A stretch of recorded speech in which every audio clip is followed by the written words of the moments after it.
Soy el doctor Carlos Capiel, médico del Instituto Radiológico Mar del Plata, y el tema que me toca abordar es el de lesiones meniscales. Como todos sabemos, el menisco es un fibrocartílago que protege al cartílago articular, actuando como un amortiguador entre las superficies femorales y tibiales. La resonancia magnética es un excelente método diagnóstico de alta resolución anatómica que tiene alta sensibilidad y especificidad para el estudio de las lesiones meniscales. En los próximos minutos vamos a hacer un repaso de la anatomía normal de los meniscos y efectuar un abordaje práctico para el estudio de las lesiones meniscales por resonancia magnética. Los objetivos de la disertación incluyen conocer la anatomía normal de los meniscos, interpretar en los estudios de resonancia magnética las imágenes normales y patológicas, reconocer, caracterizar y clasificar las lesiones meniscales e identificar estructuras anatómicas normales que puedan simular patología. Acá observamos la vista superior de un preparado anatómico donde vemos que los fibrocartílagos meniscales tienen forma de C o semiluna y son triangulares en los cortes axiales. Esto es bien demostrado en este sombreado amarillo a nivel del menisco externo. La periferia del menisco es convexa y gruesa y se inserta en el interior de la cápsula articular, como es señalizado con las flechas amarillas. Frente a la fosa intercondilia, el menisco se estrecha en un borde libre y delgado, indicado con una flecha blanca. En este gráfico vemos a los dos meniscos. El menisco interno tiene una forma de C más abierta que la del menisco externo. Por otro lado, el menisco medial tiene un amplio cuerno posterior que se estrecha en la parte anterior. El menisco lateral es relativamente asimétrico en su extensión desde la parte anterior a la posterior. En cuanto a la vascularización, vamos a ver que excepto la periferia del menisco, que está vascularizado por el plexo capilar perimeniscal, rama de las arterias geniculadas interna y externa, el menisco adulto es relativamente avascular. Esto delimita dos zonas bien diferenciadas a nivel del menisco: una zona vascularizada o roja, que representa el 15 al 25% de su superficie, y una zona avascular o zona blanca. Esto tiene mucha importancia desde el punto de vista terapéutico, ya que solo aquellas roturas que comprometen a la zona roja o zona vascularizada van a ser pasibles de una sutura meniscal.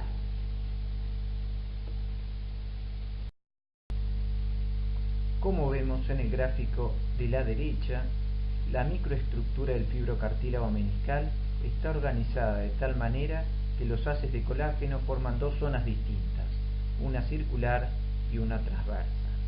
Las fibras o haces circulares se circunscriben al tercio periférico del menisco. Las fibras de colágeno transversas o radiales cruzan periféricamente por encima de la zona circular del menisco hasta el borde libre del mismo. Esta disposición es muy importante, ya que permite al menisco distribuir las fuerzas y proteger a las superficies articulares. En estos gráficos vemos dos rodillas. En el lado izquierdo vemos una rodilla con meniscos y en el lado derecho una sin meniscos.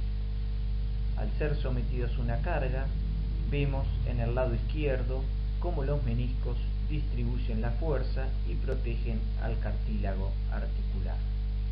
En cambio, en el lado derecho, al ser sometido a una carga, esta se centra en un punto, lo que conlleva a lesiones del cartílago y secundariamente a lesiones degenerativas.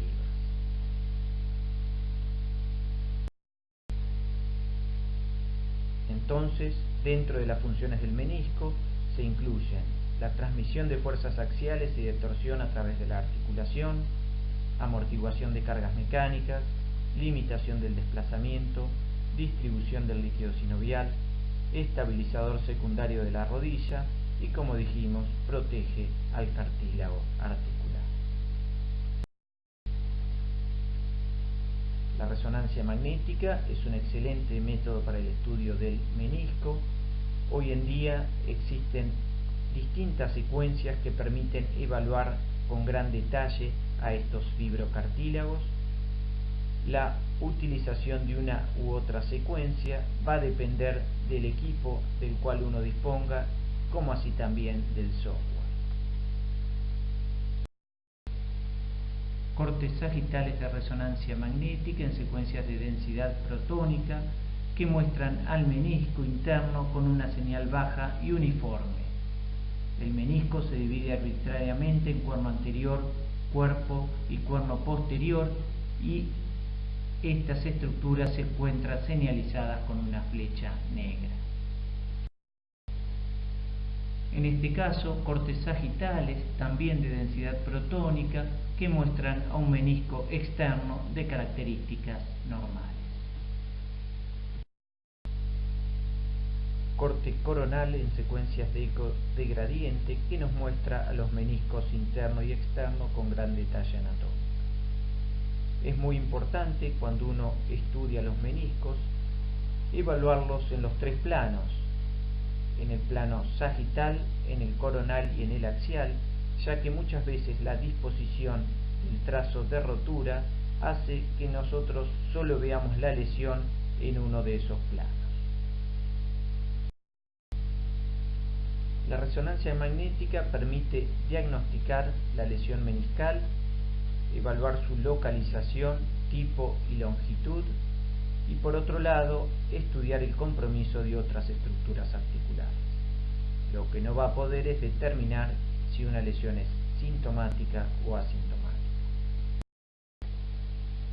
En el lado izquierdo de la pantalla vemos un corte sagital de resonancia magnética en vecindad de la fosa intercondilia, en donde el menisco se ve como dos triángulos opuestos que representan a los cuernos anterior y posterior.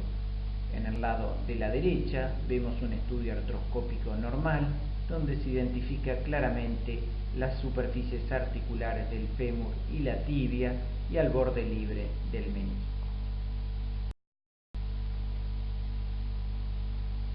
Además, si evaluamos un menisco, en este caso el cuerno posterior, vamos a ver que va a tener una superficie articular superior que va a estar en contacto con la superficie articular del cóndilo femoral, una superficie articular inferior en relación a la superficie articular de la tibia y un borde o superficie capsular. Para evaluar las lesiones meniscales se ha desarrollado un sistema de gradación que las divide en tres. El grado 1 sería una alteración en la señal globular alejada de las superficies articulares. El grado 2, también una alteración en la señal, en este caso lineal y alejada de las superficies articulares, mientras que el grado 3 sería una alteración en la señal intrameniscal que compromete por lo menos a una superficie articular.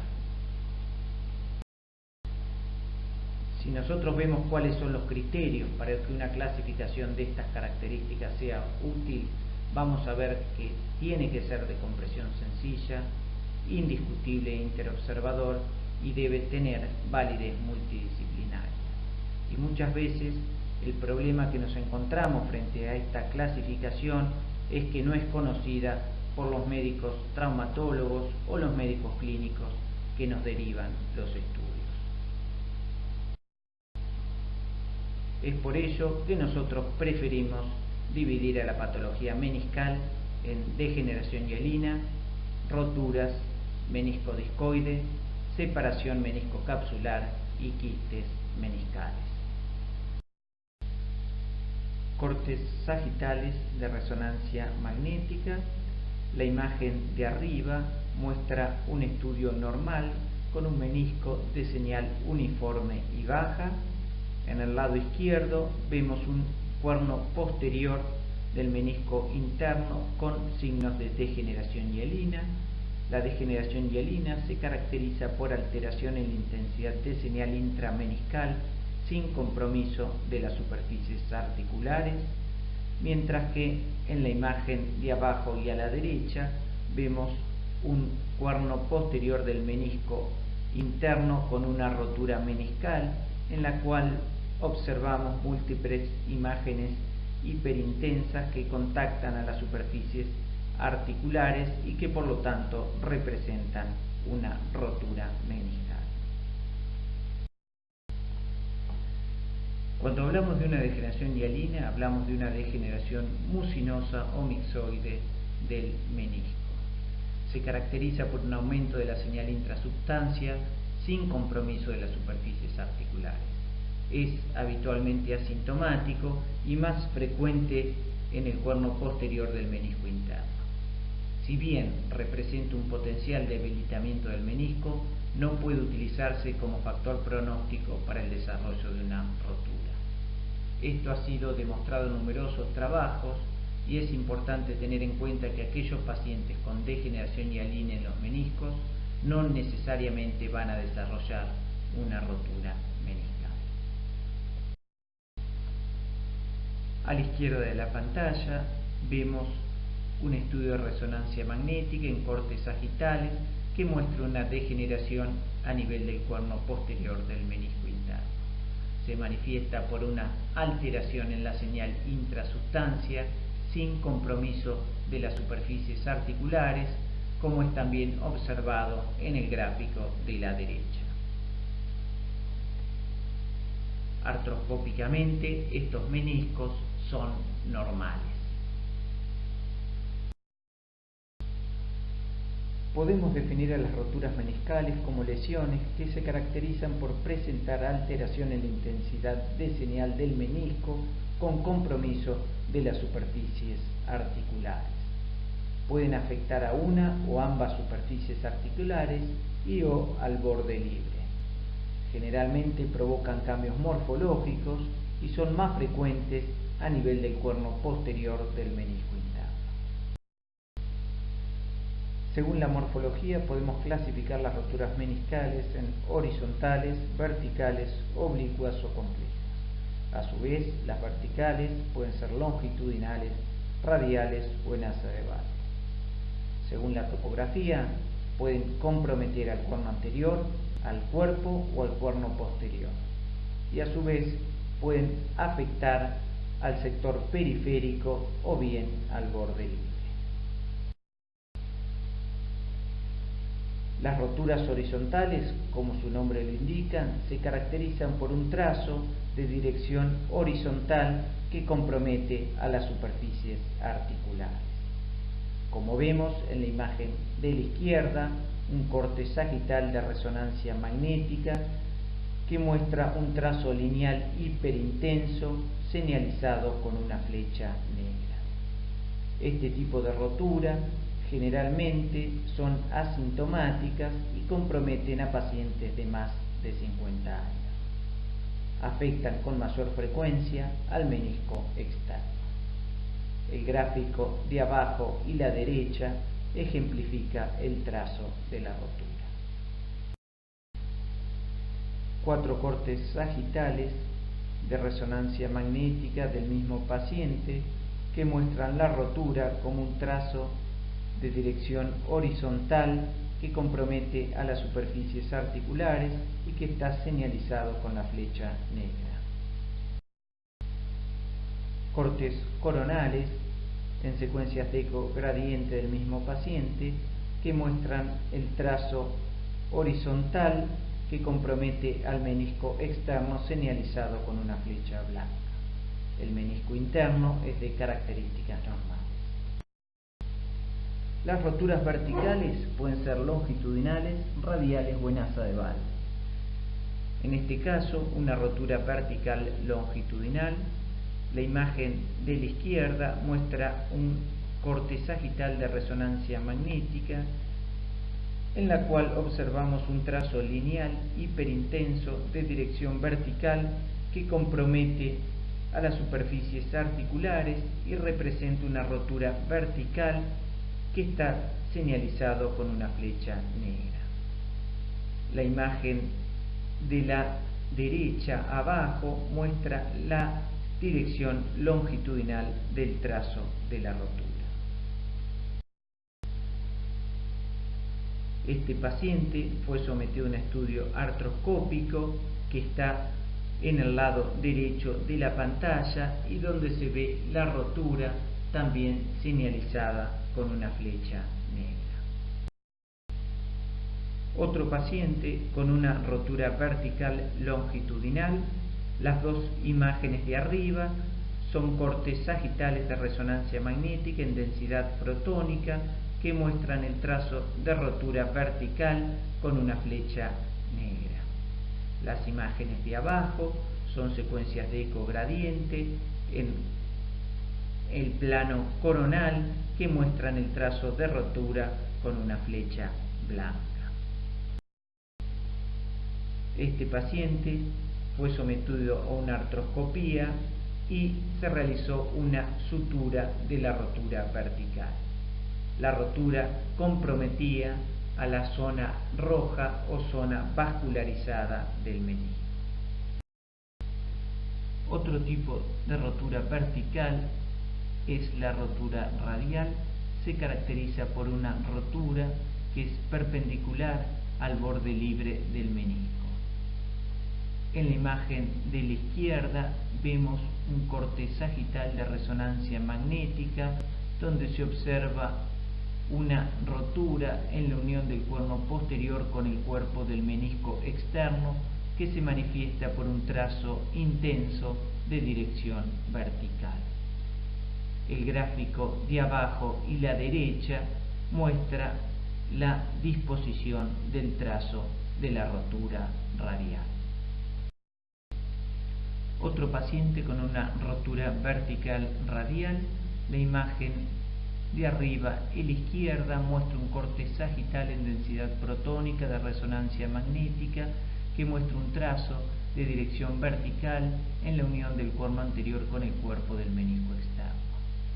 El trazo de rotura es también observado en el corte coronal de resonancia magnética que se encuentra abajo y a la izquierda de la pantalla. A la derecha observamos el estudio artroscópico donde vemos que el trazo de rotura es perpendicular al borde libre del menisco. Las roturas en asa de Walde se caracterizan por ser roturas verticales longitudinales con un fragmento meniscal desplazado hacia la escotadura intercondilia. Son pacientes que consultan habitualmente por bloqueo y son 3 veces más frecuentes en el menisco interno.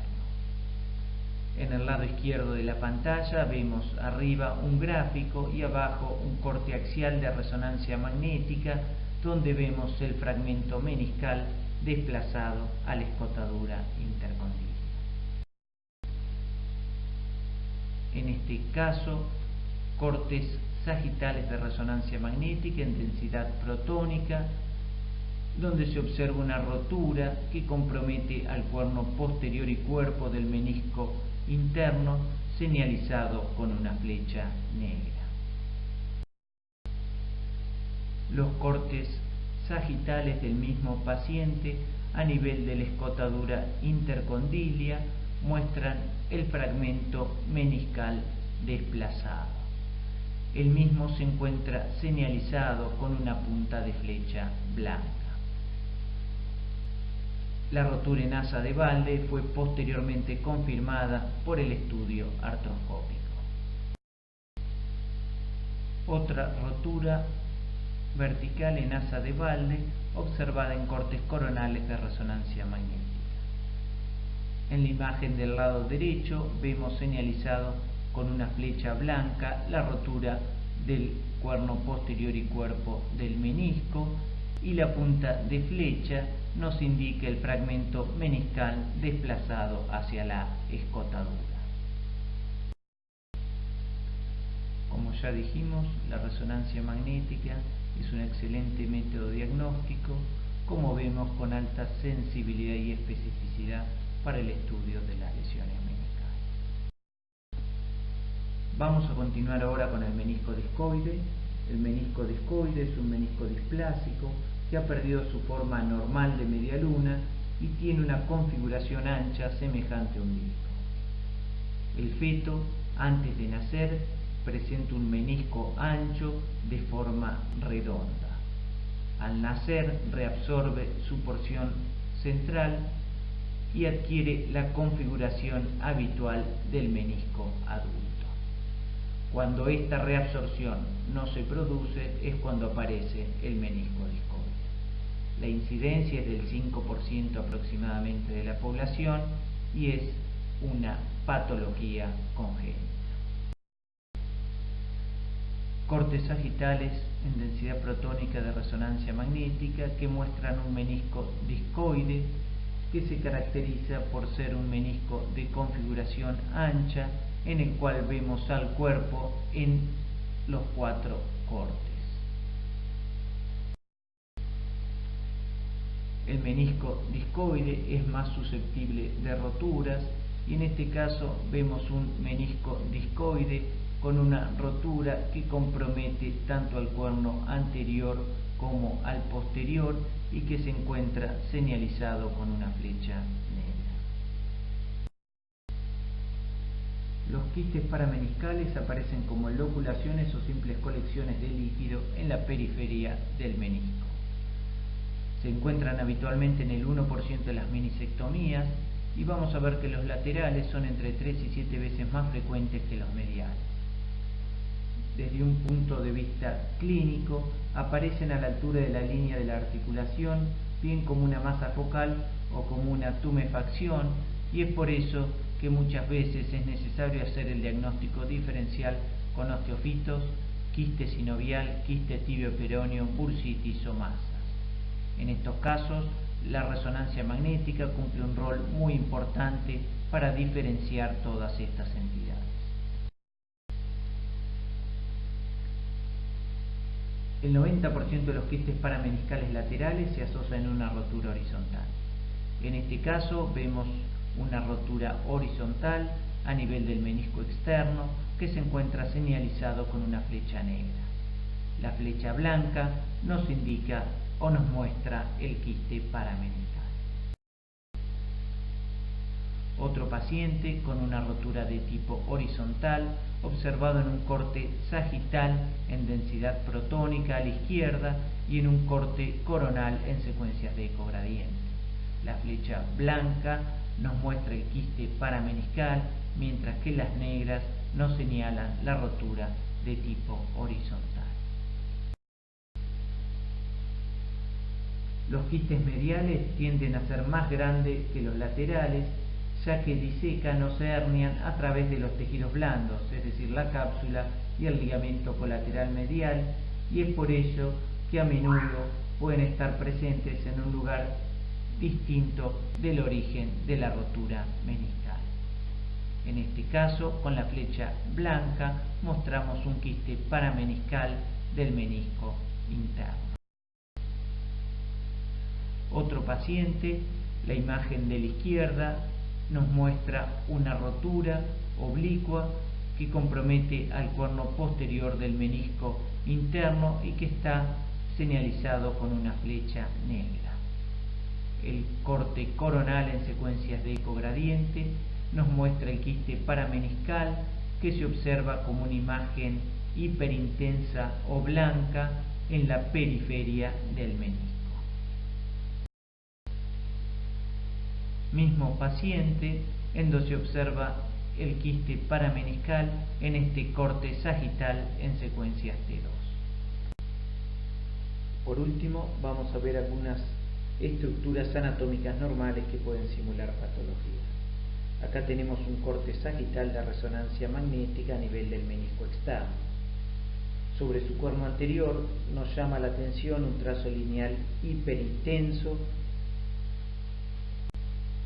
que marcamos con una flecha negra. esta imagen nos puede hacer sospechar la presencia de una rotura.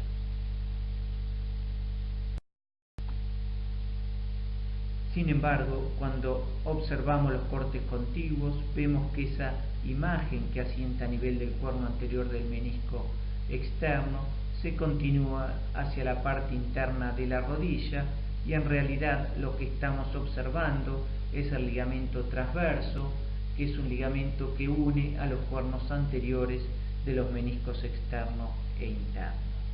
Como consejo, no se limiten a una única imagen, y cuando estén analizando un estudio, observen los cortes contiguos para no confundirnos con patología. En este caso, el corte coronal del mismo paciente, donde con una flecha negra marcamos al ligamento transverso que se observa en la parte anterior de la rodilla. Otro corte sagital de resonancia magnética a nivel del menisco externo. Cuando analizamos esta imagen, nos llama la atención un trazo lineal hiperintenso en su cuerno posterior.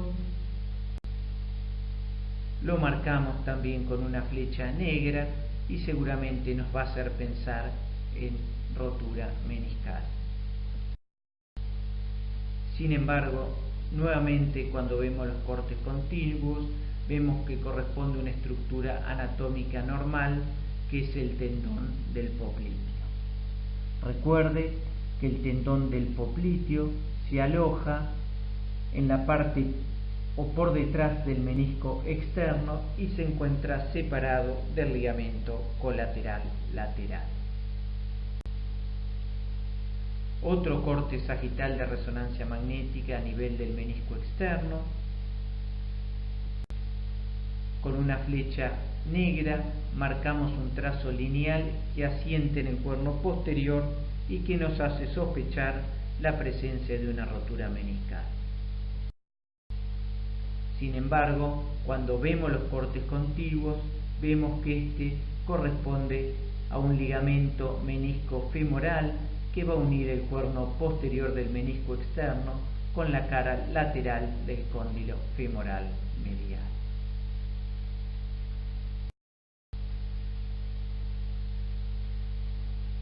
Otra de las estructuras que nos puede hacer confundir con patología es el ligamento menisco femoral de Humphrey, que se ubica por delante y por debajo del ligamento cruzado posterior y que en esta imagen lo señalizamos con una flecha negra.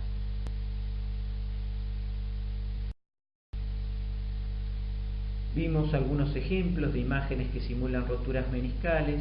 Sin embargo, recuerden que a nivel de los cuernos anteriores, el ligamento transverso nos puede simular una rotura. A nivel del cuerno anterior del menisco externo, la arteria geniculada inferior. A nivel del cuerno posterior del menisco externo, como vimos, los ligamentos meniscofemorales y el tendón del popliteo. Y a nivel de los cuernos posteriores, las inserciones meniscales centrales. Por último, y para terminar, la resonancia magnética es un excelente método para el estudio de la patología meniscal. Permite además buscar lesiones asociadas, como por ejemplo de ligamentos o cartílagos, lo que es de fundamental importancia para la decisión terapéutica. Lógicamente, todos estos hallazgos deben ser correlacionados con los antecedentes clínicos y quirúrgicos. Por último, quiero agradecer a los directores del curso superior por la invitación a participar del mismo y quedo a disposición de ustedes para cualquier consulta que quieran efectuar. Muchas gracias.